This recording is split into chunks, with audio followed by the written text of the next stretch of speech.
chers amis,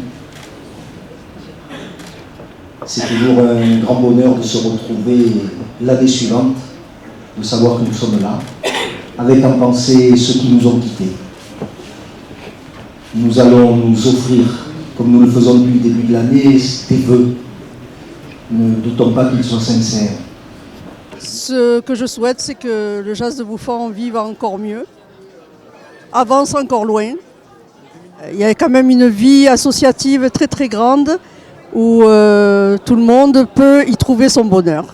Il faut que les habitants aillent vers elle pour pouvoir y participer, parce que sans les habitants, les associations n'existent pas. Pour moi, c'est très important d'être ici, c'est un quartier que j'aime. Ce qu'on souhaite au Jazz de Bouffan, c'est d'abord d'être plus apaisé, plus tranquille, peut-être un peu plus joyeux. On a beaucoup œuvré aussi, notamment en 2018, sur la Maison de la Justice et du Droit, puisque les travaux se sont terminés. Ça y est, les tribunaux se sont installés, les greffes, les avocats. Et ça, je pense que c'est une avancée majeure. Sur les européennes, moi, je vais me battre contre les extrêmes.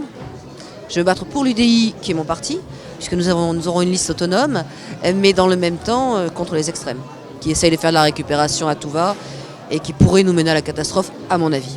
Je souhaite pour 2019, c'est que des projets qui sont sur les rails, qui étaient en attente pour diverses raisons depuis plusieurs années, commencent enfin à être terminés. Ça va se faire. Alors il y a des tas de projets au niveau du sport, au niveau des voiries, voilà, de la sécurité sur Joseph Darbeau. Il y a à peu près une semaine de ça, nous avons tourné le soir avec la politique de la ville, les services de l'éclairage et la police.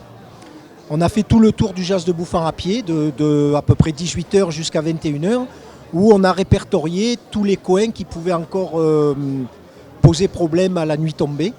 Et toutes les personnes qui étaient là se sont aperçues, mises en situation directe, qu'effectivement, il y avait des endroits qui posaient problème et que depuis le début, moi je le dis, c'est ces petites choses qui font qu'on se sent bien dans un quartier, c'est-à-dire on peut déambuler quand on veut, en sécurité gestuelle et en sécurité tout court. Mais je souhaite ça. Et puis que les gens quand même qui sont en difficulté ne le soient pas plus. Les rêveurs au jour d'aujourd'hui n'ont plus cours. J'aime bien, moi, que chaque année, ma collègue Françoise Stern nous lise un poème. Parce qu'il n'y a rien de plus court, de plus concis et de meilleur chemin qu'un poème pour parler au cœur. N'oubliez jamais de rêver, jamais. C'est très très important.